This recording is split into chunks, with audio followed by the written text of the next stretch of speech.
current developments, presidential directives, accurate and reliable updates straight from the palace. Sitting in for Daphne, Oseña, Paez, this is Cris Villonco for Malacañang Insider.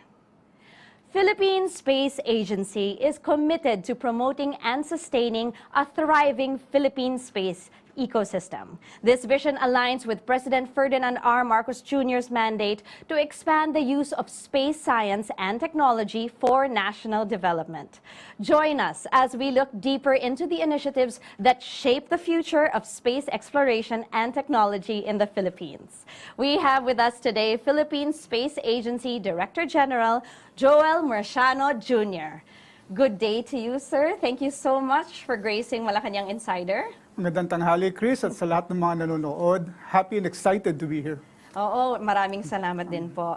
Recently, so let's get into this. Recently, you celebrated Philippine Space Week, from what I understand, August 8 to 14 of 2024, and congratulations to that. And also, President Ferdinand R. Marcos Jr. presided the 8th Philippine Space Council meeting. Can you tell us how that went? I'm sure that was very exciting for the President. Oh, yes, thank you very much. Yeah, well, first of all, it went really well. The President presided over the meeting. This is the 8th Philippine Space Council meeting. Well, first of all, the Philippine Space Council, we have one. It's chaired by the President, and the Vice Chair is the Secretary of National Defense and the Secretary of Science and Technology. There are other cabinet members there in the Council as well as the Chair of the Senate and House Committee on Science and Technology. So we discussed the current state of utilization of space science and technology and its applications in our country. The President instructed us to bring space technology closer to the people, especially to the young ones. By bringing it to the public, then we can communicate the benefits of space technology better in addressing the many programs of government. You know, we were there with the other government agencies in trying to achieve better synergy for using space technology. It seems that there are a lot of members that comprise this council. And so are there any specific presidential directives that you are currently focusing on? Or aside from obviously disseminating to the younger generations what Philippine Space Agency is doing? Well, we also gave an update on the development of our satellites, the Moola Satellite. Also bringing the space technology, making it more pervasive, the use of satellite images and data for government decision-making, policy-making.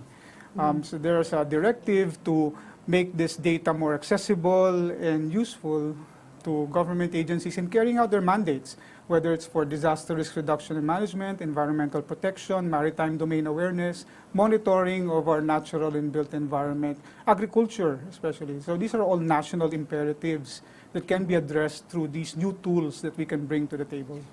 Well, okay, so now that we got into the Moola Satellite, I'm sorry, we kind of got a little bit ahead. Can you tell us more about it? I mean, how did it come to be? How were you able to conceptualize this, and how was this executed? Well, when you think of space, we think of astronauts and planets, astronomy. That's all great.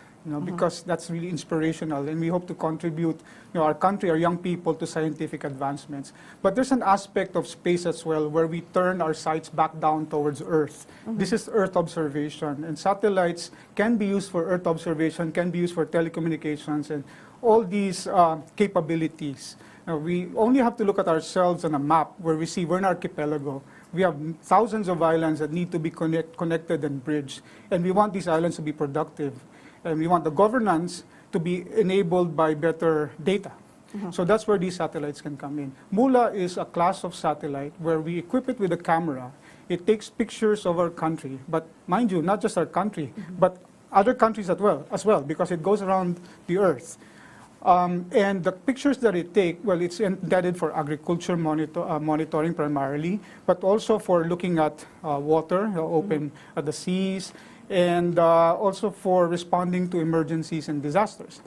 It carries a camera that's called a multispectral camera. What that does is, you have a garden, right? Yes. So you have plants, and you're interested in how your plants are doing, whether there's water deficiency. Take a picture that's about 120 kilometers wide, and it can monitor 120,000 square kilometers of our country in a single pass, or during the day. So that's its capability. We're building this satellite with 16 Filipino engineers in only one camera. You know, in a satellite, there's very limited resources in terms of the power, in terms of the computer that's in there to kind of process data and manage things. So what we did was with Diwata 1 and Diwata 2, which were more scientific experimental satellites. It carries more than about 3 or 4 cameras. So to try to experiment with these cameras. So that's one main difference. And so, with regards to disaster resilience, how does we'll go back to the Moola Satellite, how does this improve disaster response in the Philippines and, of course, environmental management? Well, there are 3 things that immediately come to mind. You know, when we have these satellites orbiting overhead, when we know there's a typhoon, for example, that's coming, we take pre-typhoon images of our country, and in the places where the satellite is, where the typhoon is projected to cross. And then when the typhoon passes, we take the post-typhoon images, and you see the changes there. Among other things, you can detect flooded areas and what kind of areas are flooded, whether these are agricultural, residential, built-up areas, etc. There are maps that are produced as a result of this. And we are increasingly using machine learning or artificial intelligence in looking at these changes. So you can generate these maps quickly and send them out to groups that can act on it, the Office of Civil Defense, etc. There's another thing, you know, with the recent oil spill that we've had, these satellites, it's like this ultimate high ground where you can see a lot of areas at once. So you can see the extent of Manila Bay, you can see where the oil is, and this static picture, which you take from time to time, goes into these models. For example, the Marine Science Institute of UP uses these images to validate their models, and their models run and they try to predict where the oil will go.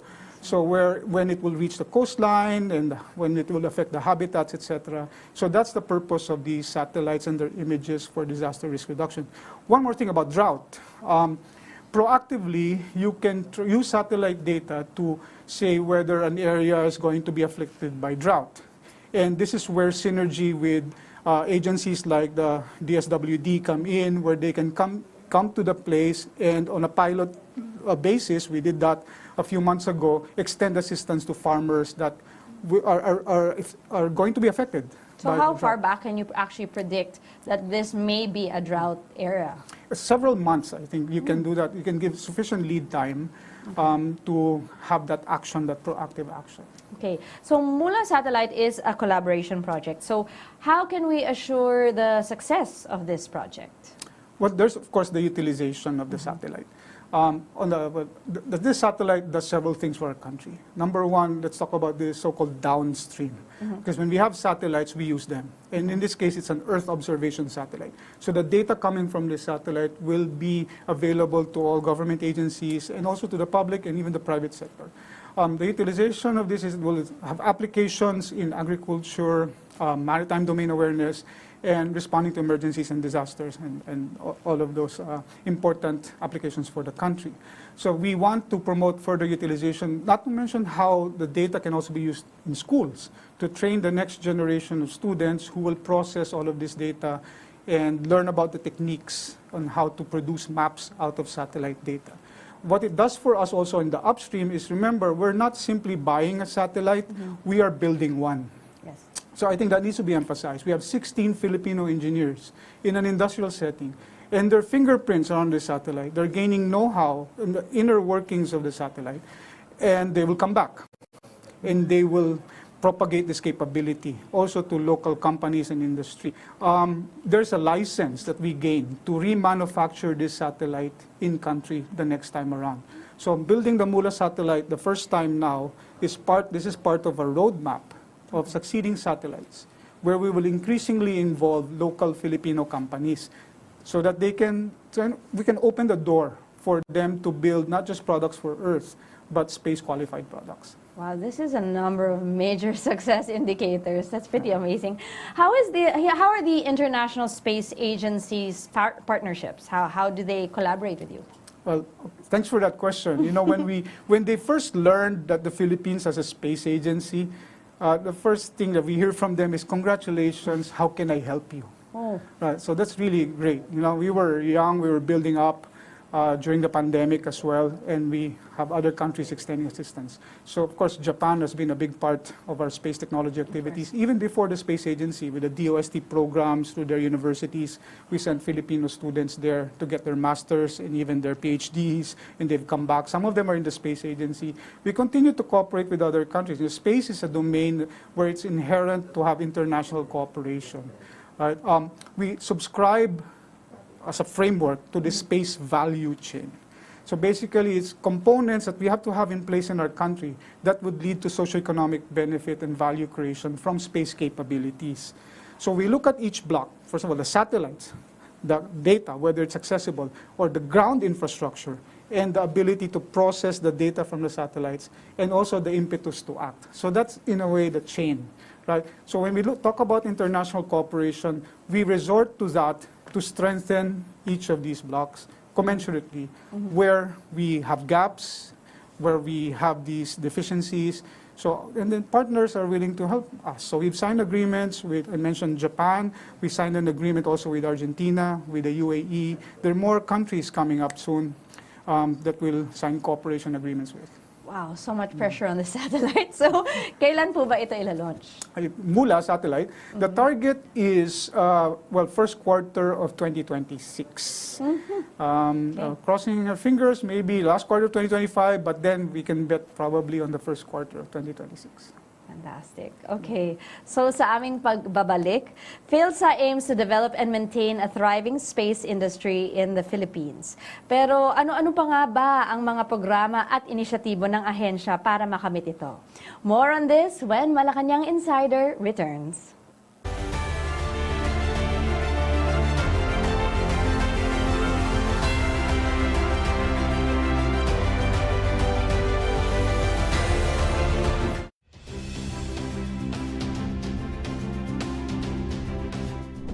Within the past 2 years, almost 100 evacuation centers have already been built. While in January of this year, we started the operations of our Disaster Response Command Center, which shall serve as a central hub for the government's disaster response efforts.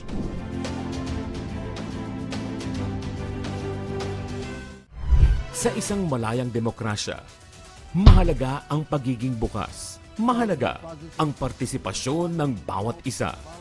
Dahil karapatan ng lahat na makibahagi sa mga usapin at pagbuo ng mga batas para sa isang bagong Pilipinas. Congress TV. Tutukan ang mga sesyon ng Kongreso sa PTV at sa aming digital platforms.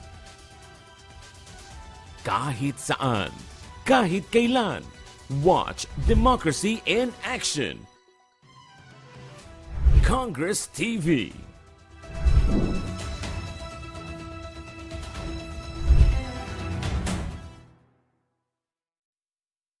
The Philippines' most historic Olympic campaign.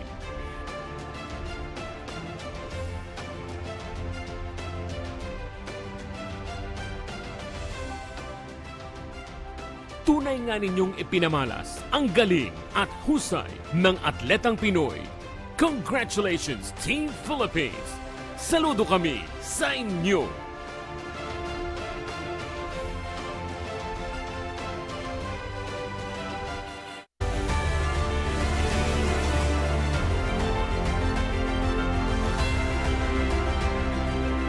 You're still watching Malacañang Insider with Yes, Philippine thank Space you, Agency Director General Joel Marciano Jr. Sir, aside from the Moola Satellite, what other satellite projects are currently in the pipeline? Yes. We have Maya 7. Maya 7 is a CubeSat. We continued the development of these CubeSats, Nano Satellites, from Maya 1 to Maya 6, which were supported by DOST. Now, PhilSA has taken over, and this Maya 7 satellite is twice as big as the previous satellites.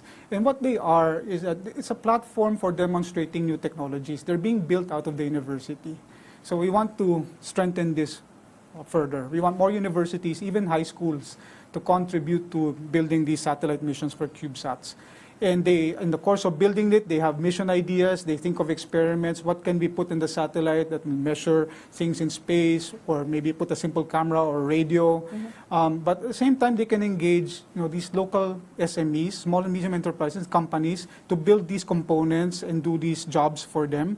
So then they can, it really leads them to becoming space qualified. So this builds up capabilities of these companies as well.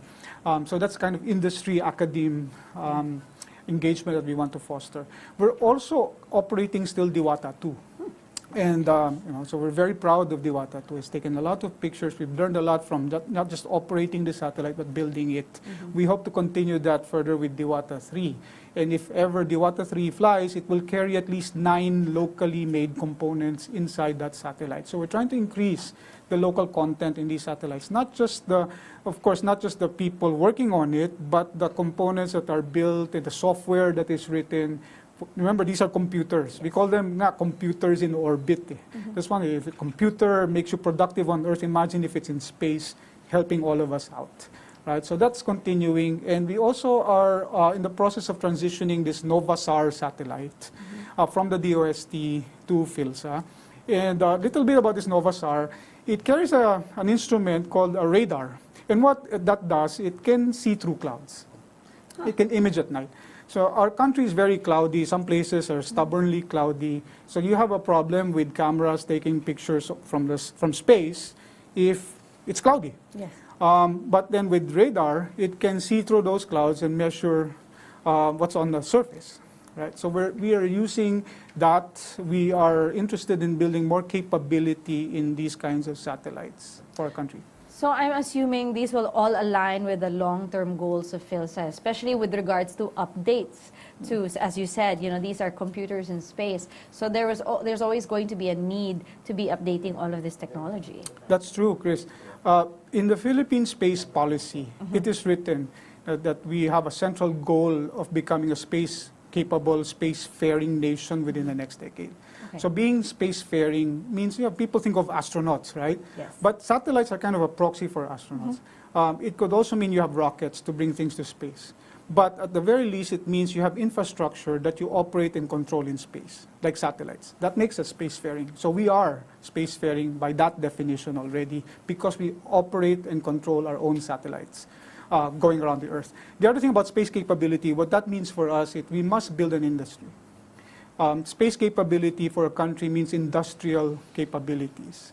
So that's part of a sustainability plan. So we have a roadmap of these satellites where we try to engage local companies, possibly through PPPs as well down the line, where we increase local content in these satellites and start building them more here in the country.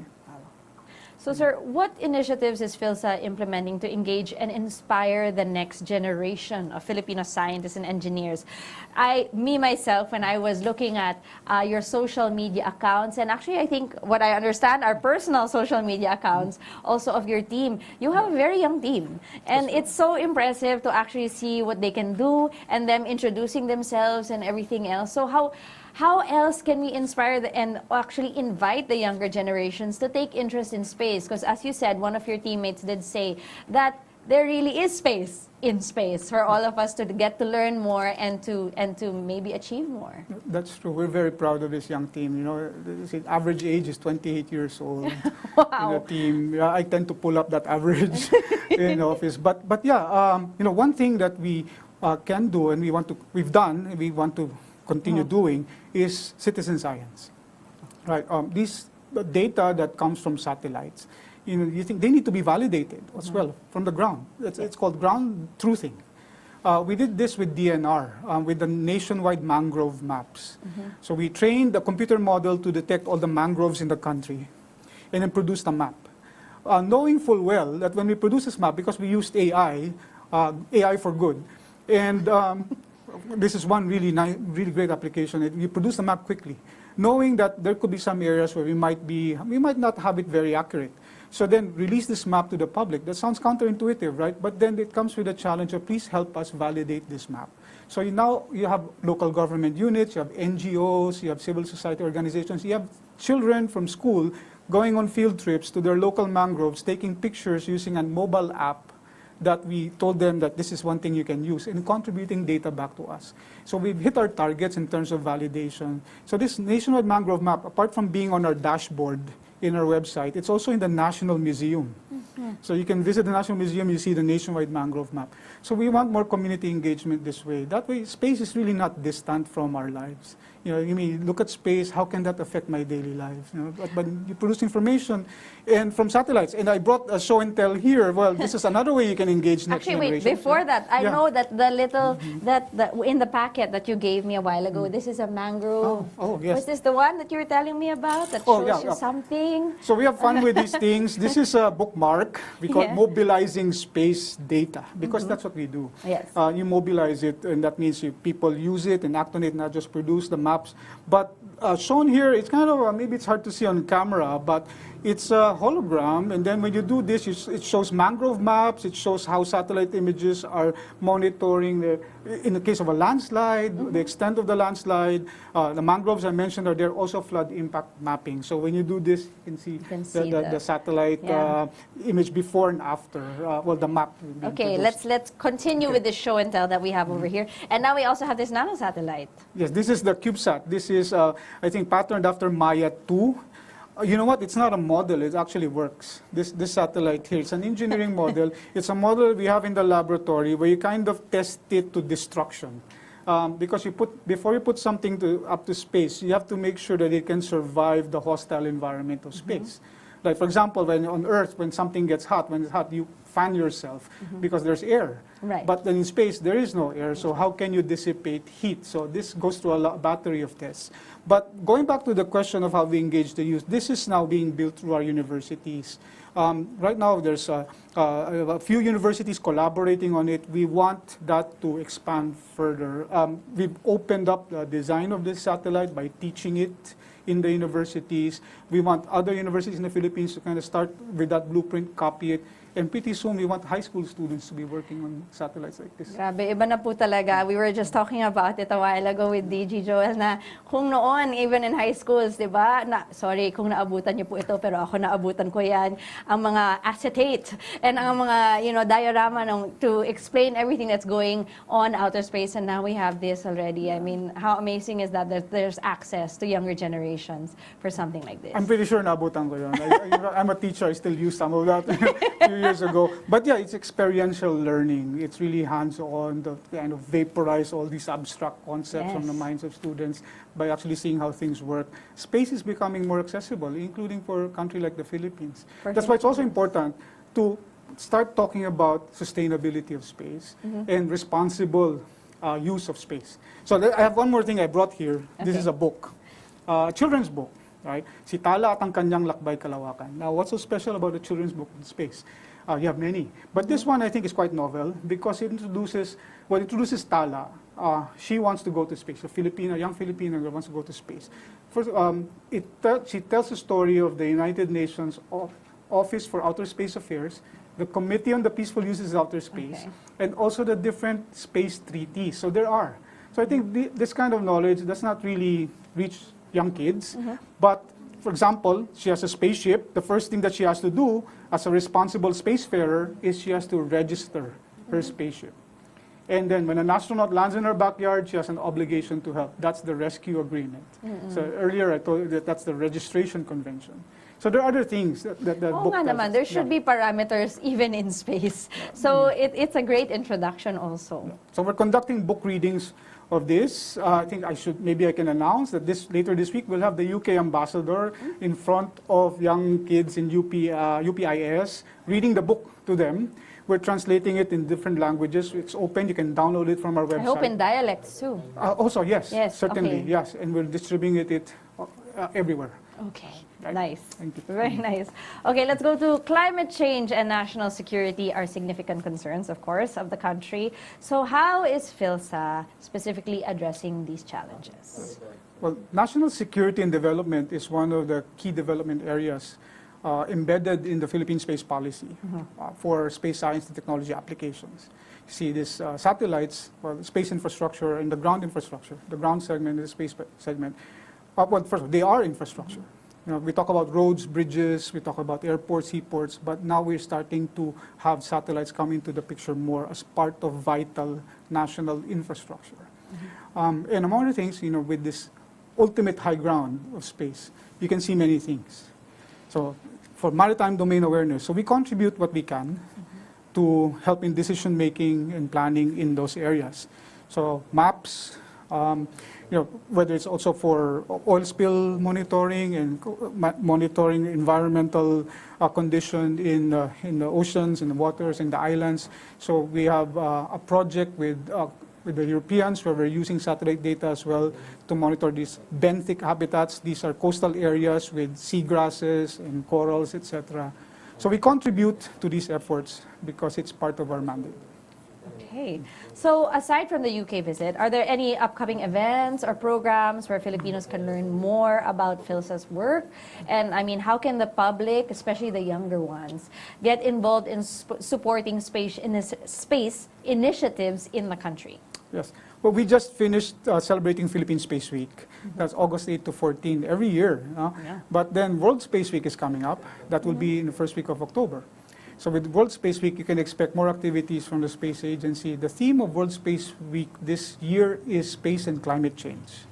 So expect not just government agencies to be involved, but young people in terms of the citizen science, in terms of the use of satellite data as well. So please look at our websites and our social media accounts for more information. And also some of the archives from our Philippine Space Week, they're still there. They're still posted on our channel. So take a look at that and we'll make sure we'll invite everybody to these activities. Okay, and in terms of space exploration, what are the future plans of PhilSA? Okay, well, I get asked whether astronauts are in our plans. I think you cannot discount the impact of a Filipino astronaut, especially young Filipinos, inspiring them to have this career in science and technology and even policy for space. So, I think it's a matter of actually how many astronauts we will have in the future. Well, we have to remember the astronaut is the lucky person who gets to conduct these experiments in space for the benefit. Lucky, but needs to qualify. As well. That's a major thing. That's true. A qualified person goes through a battery of training, testing, etc. But yeah, we have to back it up with a body of science. So those are opportunities for us. We can, as Filipinos, we can contribute our research on space nutrition, space medicine, space wellness even. So these are opportunities for Filipinos to come up with meaningful, impactful science in space that will benefit not just Filipinos, but all of humanity for years to come.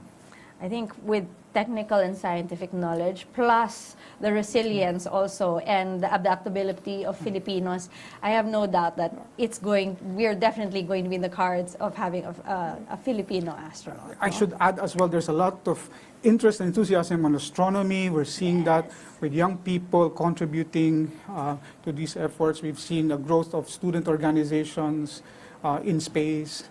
So the future is bright for our country. Exciting. DG, thank you so much. This has been an enriching conversation, even for me. So thank you once again for being here. And we hope to see you again one of these days. Well, not one of these days, but to discuss further all the initiatives of the Philippine Space Agency. Thank you again. Maraming salamat. I hope to be back. Thank you. Through our nation's collective resources, people, institutions, infrastructures, and capabilities in space science and technology innovations, we will open opportunities for advancement in the global space economy, ensuring the continued progress and development of the Philippines.